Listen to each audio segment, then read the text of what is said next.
મારું નામ હિના છે. જ્યારે હું બાળકોને પાર્કમાં લઈ જતી ત્યારે એક માણસ મારા માથા પર હાથ ફેરવતો અને દુઆ આપતો. હું તે માણસને ગરીબ માનીને ક્યારેક તેને 500 રૂપિયા આપતી, પરંતુ એક દિવસ હું તે માણસને પૈસા આપવા લાગી તો તે બેહોશ થઈ ગયો. હું તેને કારમાં બેસાડી ઘરે લઈ આવી, પણ જ્યારે રાત થઈ ત્યારે મારા હોશ ઉડી ગયા, કારણ કે તે રાતે તે એક યુવાન છોકરો હતો. પાર્કની બેન્ચ પર બેસી પોતાના જ સાથે વાતો કરતો હતો. લગભગ 24 વર્ષનો હતો.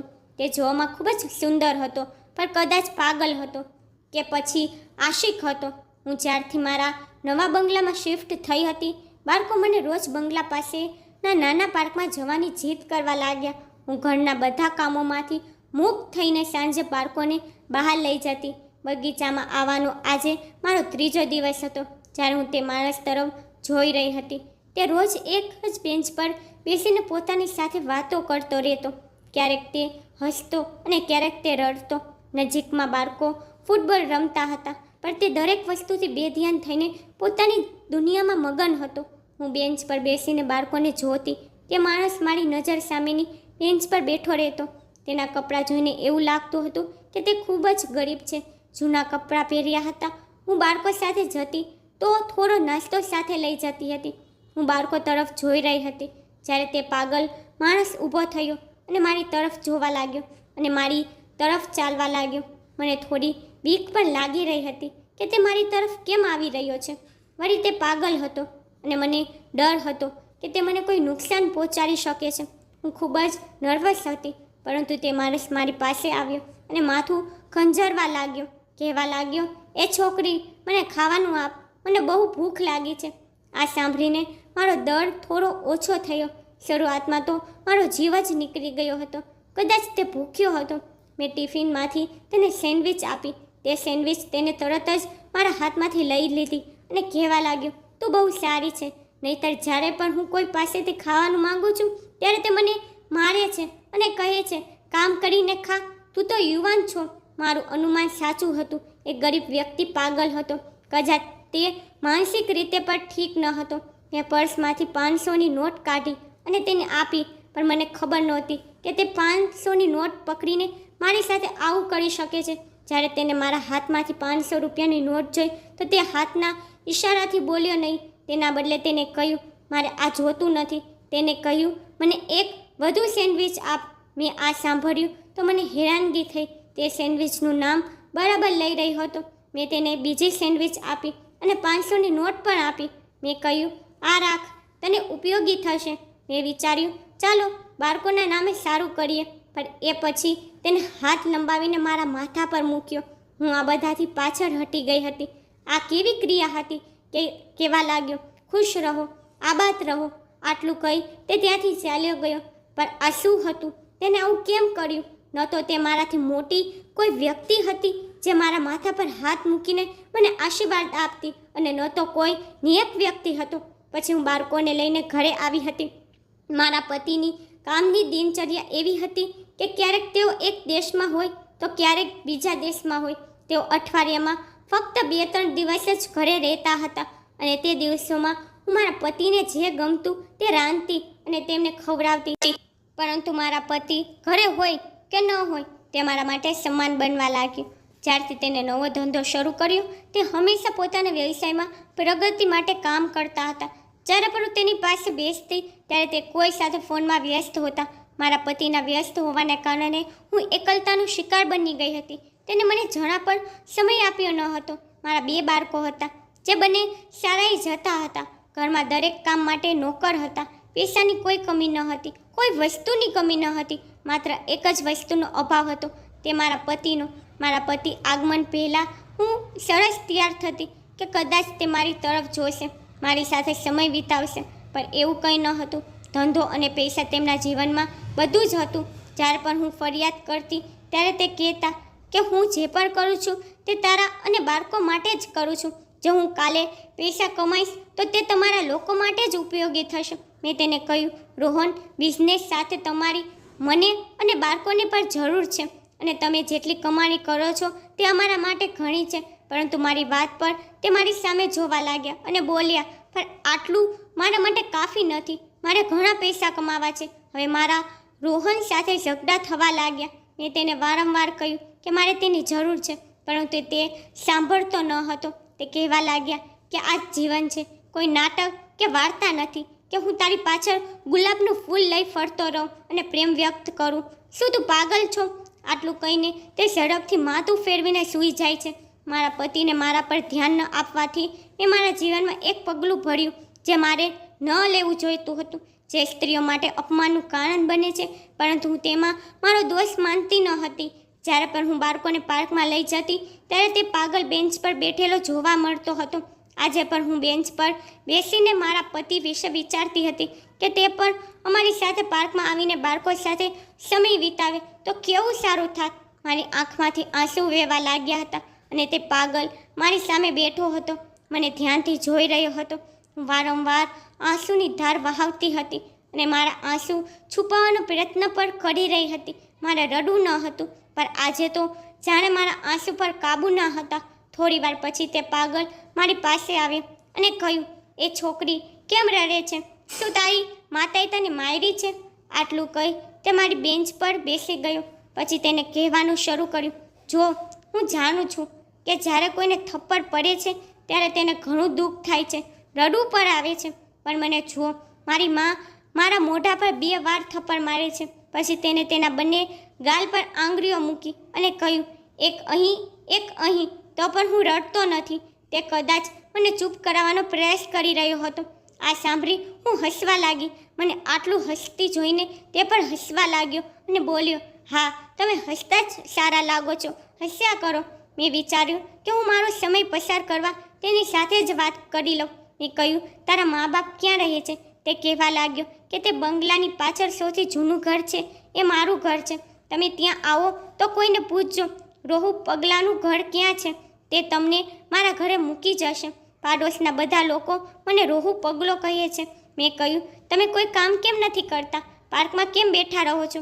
મારી વાત સાંભળીને તે કહેવા લાગ્યો, તું પણ માની જેમ શરૂ થઈ ગઈ. હું નકામો નથી, મને કામ કરતા આવડે છે. પરંતુ આટલું કહીને તે ફરીથી પાર્ક તરફ જવા લાગ્યો.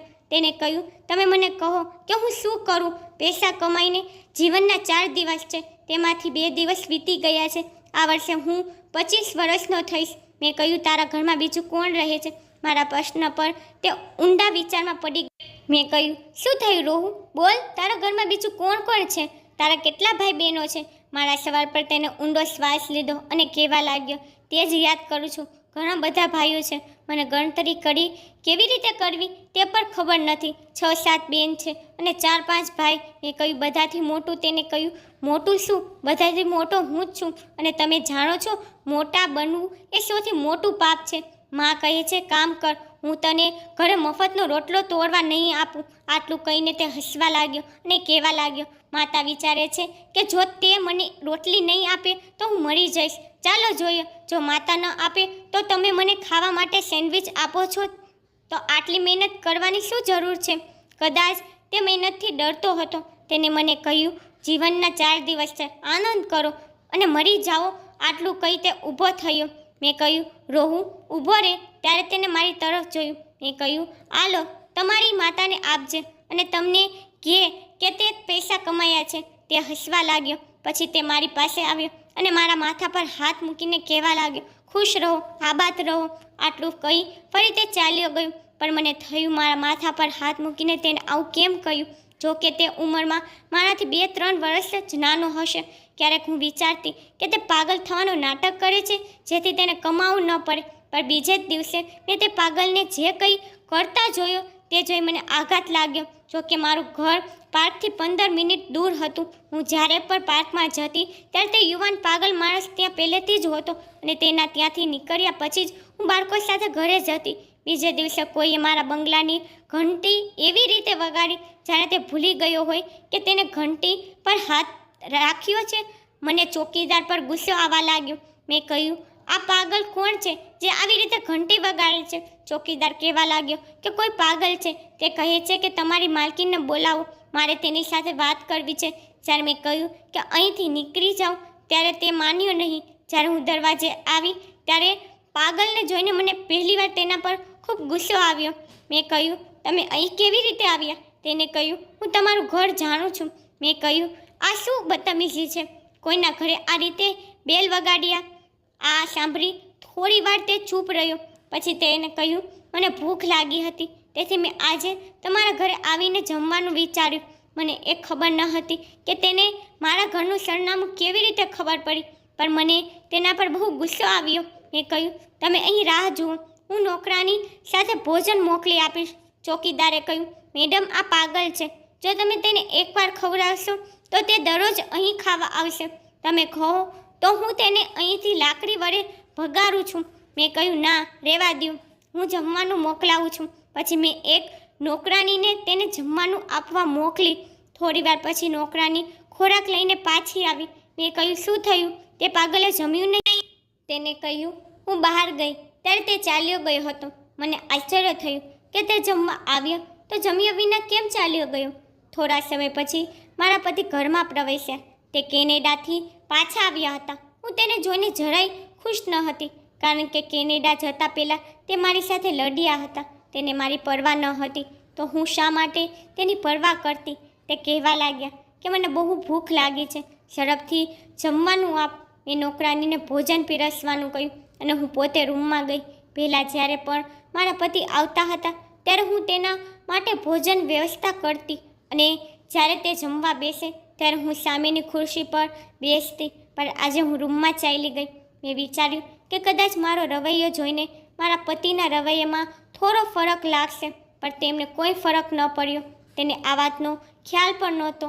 તે માત્ર મારી જ નહીં પણ તેના બાળકોની પણ સંપૂર્ણ અવગણના કરી રહ્યા હતા.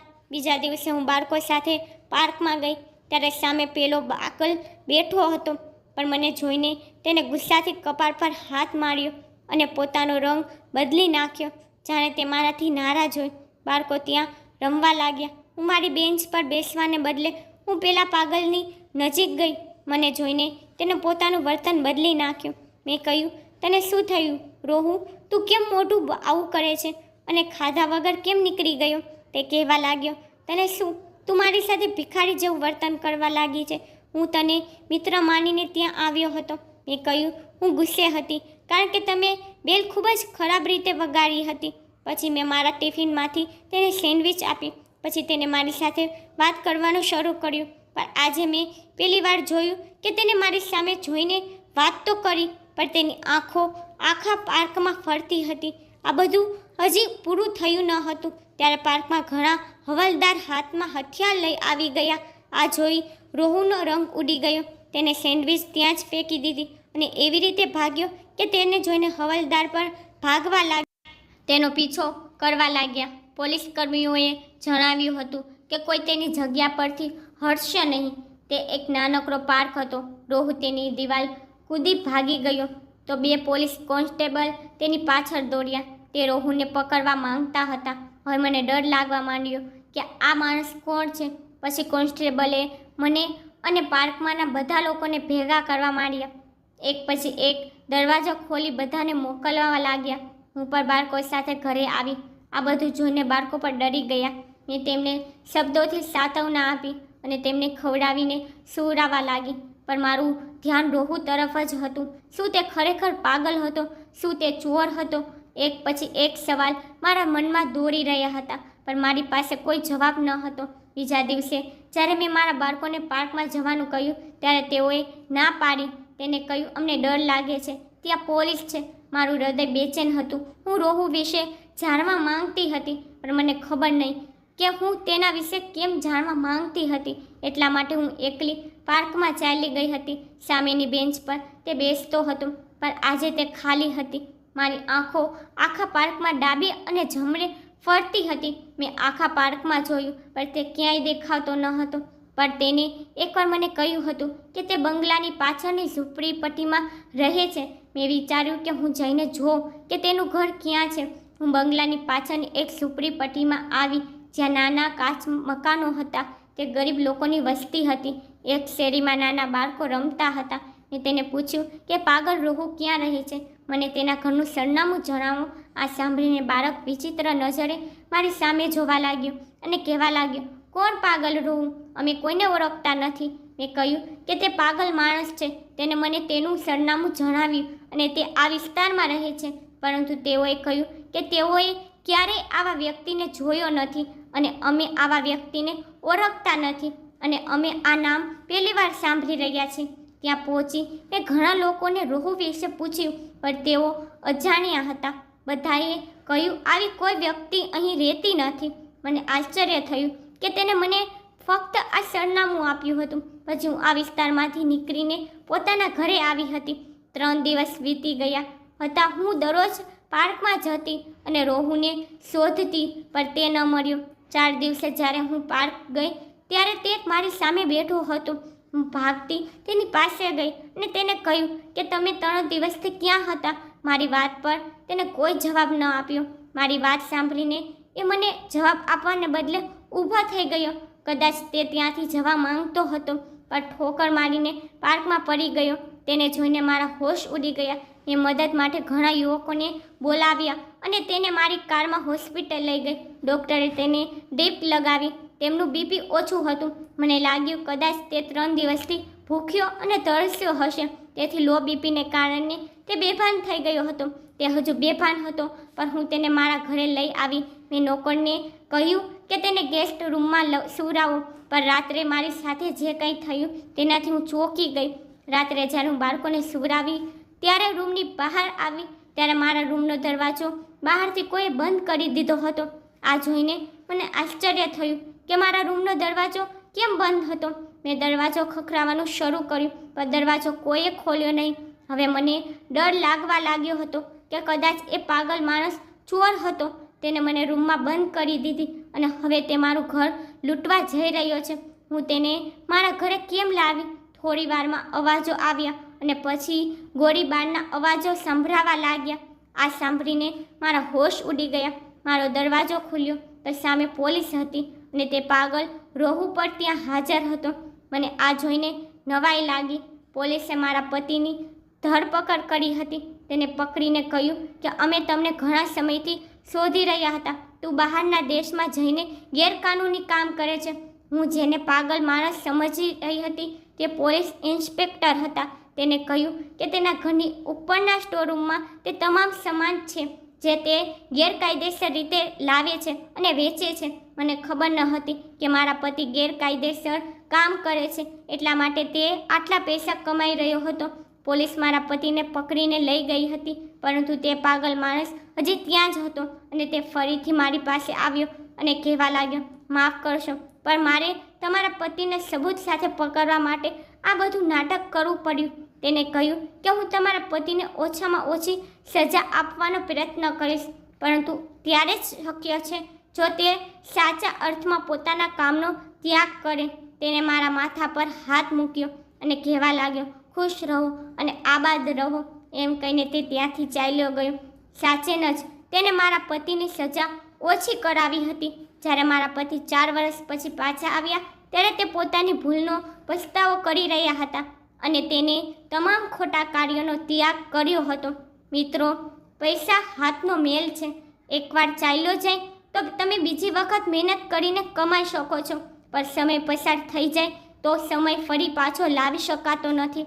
એટલા માટે આપણે આપણા જીવનનો સમય આપણા પ્રિયજનો સાથે આનંદપૂર્વક પસાર કરવો જોઈએ, જેથી ભવિષ્યમાં તમને ક્યારેય અફસોસ ન થાય કે તમે આટલો કિંમતી સમય વેડફી નાખ્યો છે. મિત્રો, તમને મારી સ્ટોરી પસંદ આવે છે તો લાઈક, શેર, સબસ્ક્રાઈબ કરી નાખજો. તમને મારી સ્ટોરી કેવી લાગી મને કોમેન્ટમાં જરૂરથી કહેજો.